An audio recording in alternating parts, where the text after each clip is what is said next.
आज की इस चर्चा में हम एक बहुत ही दिलचस्प टॉपिक पर बात करने वाले हैं। अक्सर माना जाता है कि धूम्रपान या वेपिंग को छोड़ना एक नामुमकिन सी जंग है, लेकिन नवीनतम विज्ञान कुछ और ही कहता है। यह कोई पहाड़ तोड़ने जैसा काम नहीं है, बल्कि यह शरीर का एक बेहतरीन बायोलॉजिकल सफर है। और यकीन मानिए, हमारे शरीर के खुद को रिकवर करने की क्षमता वाकई हैरान कर देने वाली है। तो चलिए सीधे काम की बात पर आते हैं। आज हम निकोटीन की असली कीमत से लेकर शरीर के ठीक होने की टाइमलाइन, लत के पीछे की साइंस और इसे छोड़ने के कुछ बहुत ही कारगर, प्रैक्टिकल और मेडिकल तरीकों पर गहराई से बात करेंगे। शुरुआत करते हैं एकदम बेसिक से। आखिर आज के समय में इस लत का असली पैमाना और नुकसान क्या है? 2026 के वर्ल्ड हेल्थ ऑर्गेनाइजेशन के आंकड़े सच में चौंकाने वाले हैं। दुनिया भर में इतने सारे अभियानों और चेतावनियों के बावजूद आज भी हर 5 में से एक वयस्क तंबाकू की लत के जाल में फंसा हुआ है। मतलब ये समस्या हमारे अंदाजे से कहीं ज्यादा बड़ी है। अब अगर हम पुराने समय की बात करें तो स्मोकिंग का मतलब सिर्फ लंग कैंसर या हार्ट अटैक माना जाता था। लेकिन 2025 और 2026 की ताज़ा रिसर्च ने पूरी तस्वीर ही बदल दी है।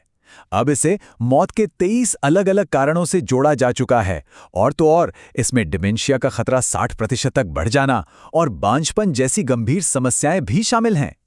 और हाँ, आजकल वेपिंग को लेकर बहुत चर्चा होते हैं, है ना? ये सच है कि वेपिंग में जलने वाले तंबाकू के वो 7000 जहरीले केमिकल्स नहीं होते।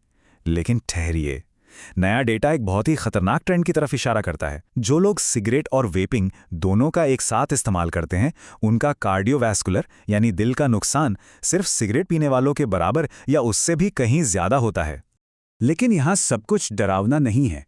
चलिए कुछ अच्छी खबरों की तरफ बढ़ते हैं और देखते हैं कि निकोटीन छोड़ने के बाद शरीर आखिर कितनी तेजी से खुद को ठीक करना शुरू करता है। हमारी बायोलॉजिकल रिकवरी की स्पीड सच में किसी जादू से कम नहीं है।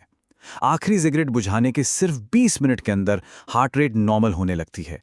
12 घंटों में शरीर से जहरीला कार्बन मोनोऑक्साइड आधा हो जाता है। तीसरे दिन तक निकोटीन का नामो निशान मिट जाता है और सांस लेना एकदम आसान हो जाता है। और सबसे शानदार बात, 15 साल बाद दिल की बीमारियों का खतरा बिल्कुल उस इंसान के बराबर हो जाता है जिसने कभी स्मोकिंग की ही ना हो। इसमें एक और जबरदस्त माइलस्टोन है। नए क्लिनिकल डेटा के मुताबिक अगर कोई इंसान 45 साल की उम्र से पहले इस लत को हमेशा के लिए छोड़ दे, तो वो इसके लगातार इस्तेमाल से होने वाले समय से पहले मौत के लगभग सभी जोखिमों से पूरी तरह बच जाता है। ये अपने आप में बहुत बड़ी जीत है।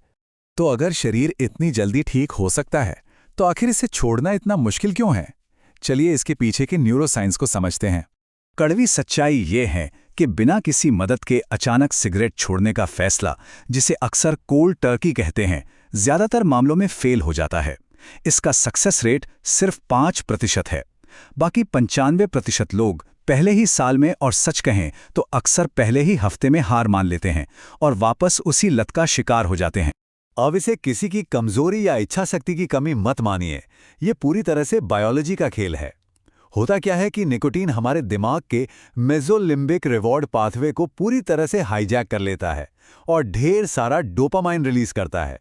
जब ये अचानक बंद होता है तो डोपामाइन का लेवल धड़ाम से नीचे गिरता है और फिर शुरू होती है वो भयंकर क्रेविंग और विड्रॉल के लक्षण। यहीं पर काम आती हैं कुछ बेहद सॉलिड रणनीतियां जो इन क्रेविंग्स को मात देने में मदद करती हैं। एक्सपर्ट्स ने इसके लिए एक शानदार 5 दिवसीय तैयारी योजना बनाई है। सबसे पहले एक पक्का क्विट डे यानी छोड़ने का दिन तय करना होता है। फिर अपने दोस्तों और परिवार को बताएं ताकि एक सपोर्ट सिस्टम बन सके।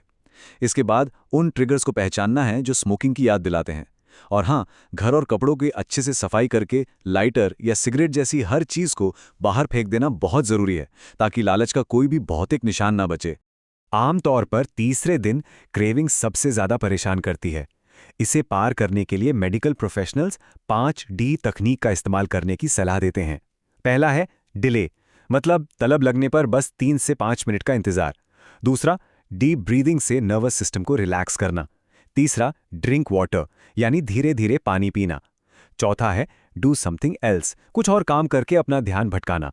और पांचवा, डिस्कस यानी मदद के लिए किसी अपने से बात करना। एक और काफी दिलचस्प तरीका जो सामने आया है वो है क्लिनिकल हिप्नोसिस। स्टैनफोर्ड द्वारा बनाया गया रेवेरी ऐप इसका एक बेहतरीन उदाहरण है। जरा सोचिए, जहां बिना मदद के सक्सेस रेट सिर्फ 5% था, वहीं सिर्फ एक हिप्नोसिस सेशन के बाद ये आंकड़ा सीधा 23% तक पहुंच जाता है। विज्ञान की दुनिया में ये सच में एक बहुत बड़ी छलांग है।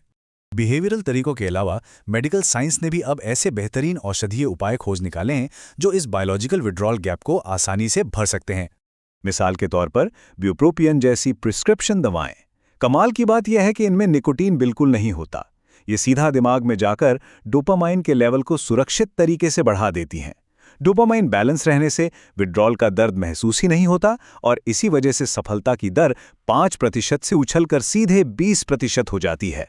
इसके विकल्प के रूप में निकोटीन रिप्लेसमेंट थेरेपी यानी NRT भी है, लेकिन नई रिसर्च बताती है कि ये तभी सबसे ज्यादा असरदार होती है जब इसे एक खास क्रम में लिया जाए। सबसे पहले शरीर में निकोटीन का स्थिर लेवल बनाए रखने के लिए ट्रांसडोमल पैच का इस्तेमाल, फिर कुछ समय बाद निकोटीन गम और सबसे आखिर में नेजल स्प्रे पर स्विच करना। इसके पीछे का विज्ञान वाकई बहुत स्मार्ट है। दरअसल ऐसा करके न्यूरोसाइंस की एक बहुत ही चालाक रणनीति का इस्तेमाल किया जाता है। निकोटीन देने के तरीके को बार बार बदलने से दिमाग को एक रैंडम इंटरमिटेंट रिवॉर्ड मिलता है। मतलब दिमाग ये गैस ही नहीं कर पाता कि अगला डोपामाइन के कब और कैसे मिलेगा।